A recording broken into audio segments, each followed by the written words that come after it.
We begin with the latest from the ongoing One Don gang trial. The prosecution in the case has been given the green light to tender secretly recorded conversations among the alleged gang members into evidence. Chief Justice Brian Sykes ruled on the matter this afternoon. Raquel Porter has the details.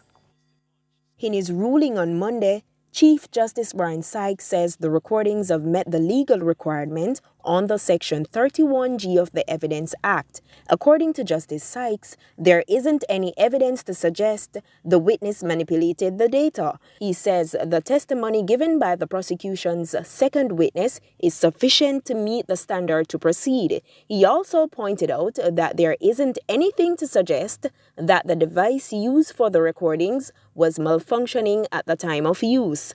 Justice Sykes made the point that smartphones are not only common, but are user-friendly. He stressed that this isn't a circumstance where technical evidence of the software is necessary. He said despite the witness being a former Don, it cannot disqualify him as a witness. His ruling comes following the testimony of a cybercrime response expert last week who said he was unable to say whether the software that was used to record the conversations of the alleged gang members was malfunctioning at the time.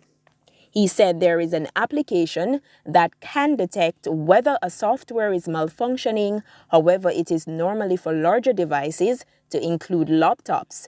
The trial continues on Tuesday. Raquel Porto, TVJ News.